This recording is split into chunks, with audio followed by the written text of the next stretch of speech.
మాకెప్పుడు అభ్యంతరం లేదు.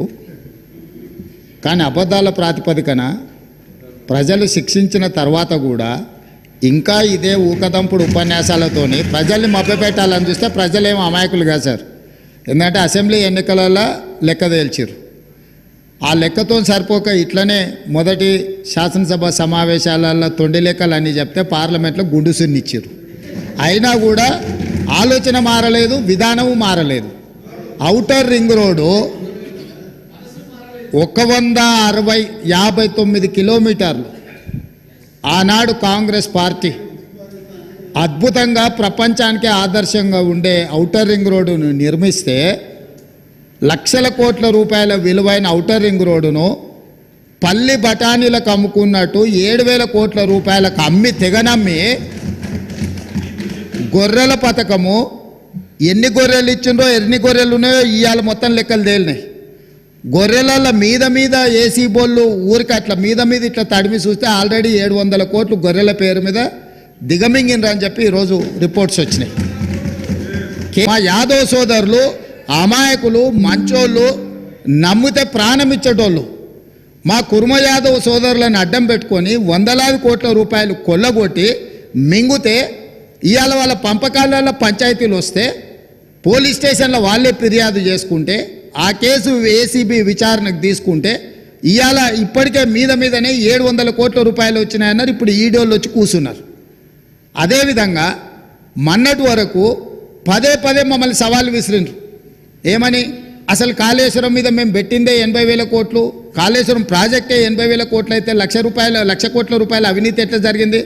రాహుల్ గాంధీ గారు లీడర్ కాదు రీడరు అని ఇట్లాంటి మాటలు వీళ్ళే మాట్లాడారు. ఇప్పుడేమంటుండు?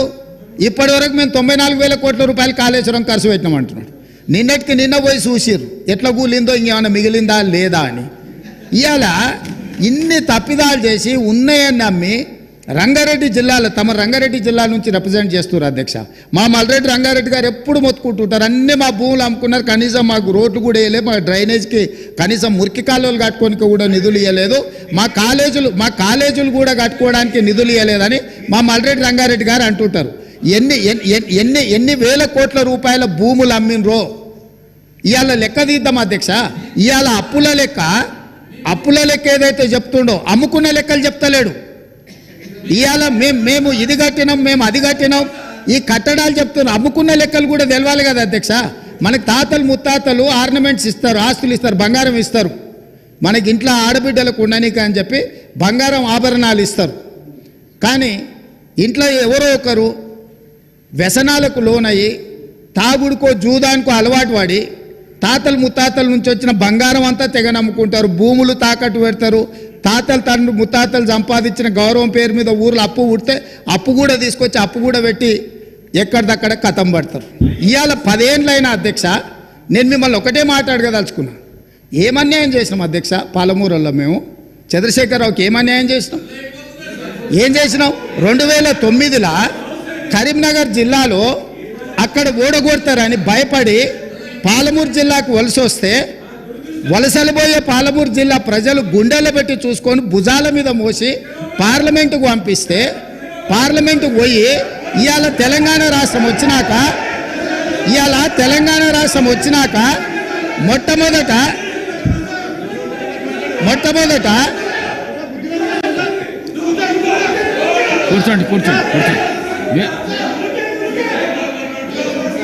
మొట్టమొదట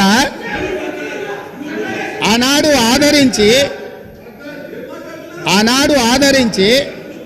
భుజాల మీద మోసి పార్లమెంటుకు పంపిస్తే తెలంగాణ రాష్ట్రం వచ్చిన తర్వాత వచ్చిన తెలంగాణ రాష్ట్రానికి మొట్టమొదటి ముఖ్యమంత్రిగా వారి బాధ్యత ఏంది అధ్యక్ష? పాలమూరు జిల్లా ప్రాజెక్టులు పూర్తి చేయొద్దా అధ్యక్ష? ఈరోజు కూడా ఉమ్మడి రాష్ట్రంలో ఏ అన్యాయం ఏ నిర్లక్ష్యానికి పాలమూరు జిల్లా గురైందో, మా తట్టపని పారపని వలస బతుకులు ఎట్లున్నాయో బీఆర్ఎస్ పార్టీ అధికారంలోకి వచ్చిన 10 ఏళ్ళల్లో అంతకంటే దారుణంగా తయారైనవి. ఇవాళ 10 ఏళ్ళ తెలంగాణ రాష్ట్రంలో కూడా అదే కల్వకుర్తి, భీమా, నెట్టంపాడు, కోయిల్సాగరు, పాలమూరు, రంగారెడ్డి, ఎత్తిపోతల, సంగంబండ, రాజోలిబండ, జూరాల ఏ ప్రాజెక్టు కూడా ఈ 10 సంవత్సరాలలో దాదాపుగా 17.5 లక్షల కోట్లు అప్పులు లెక్కలైతే 20 లక్షల పైన కోట్ల రూపాయలు ఖర్చు పెట్టినా మా పాలమూరు జిల్లా ప్రాజెక్టులు పూర్తి కాకపోవడానికి వీళ్ళ దుర్మార్గం కారణం కాదా?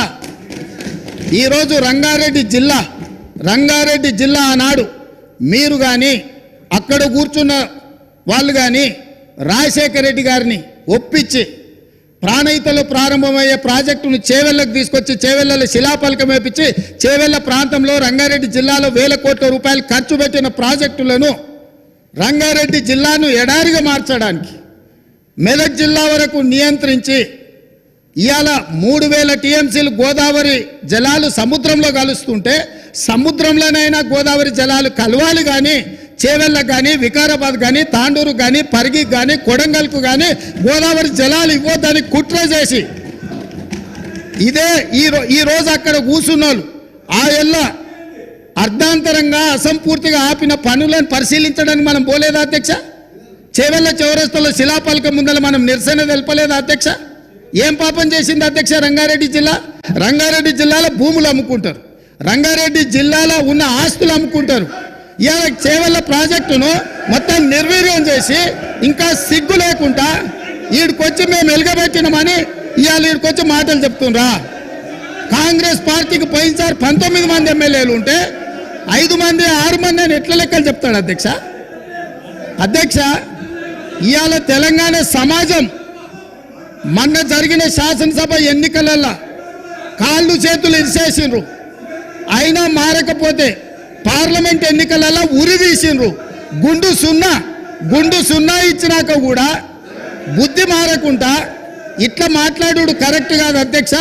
విద్యుత్తు మీద కూడా నేను మా మంత్రివర్యులు చెప్తారు, విద్యుత్తులో కేంద్ర ప్రభుత్వాన్ని మేము ఏదో పోరాటాలు చేసినామని తప్పుడు ఒప్పందాలు ఏమేం చేసిండ్రో మీటర్లు పెట్టడానికి ఒప్పుకున్న అనుమతులు ఏంటో అన్ని లెక్కలు తీసి ఇదే సభలో పెట్టి అడుగుతాము.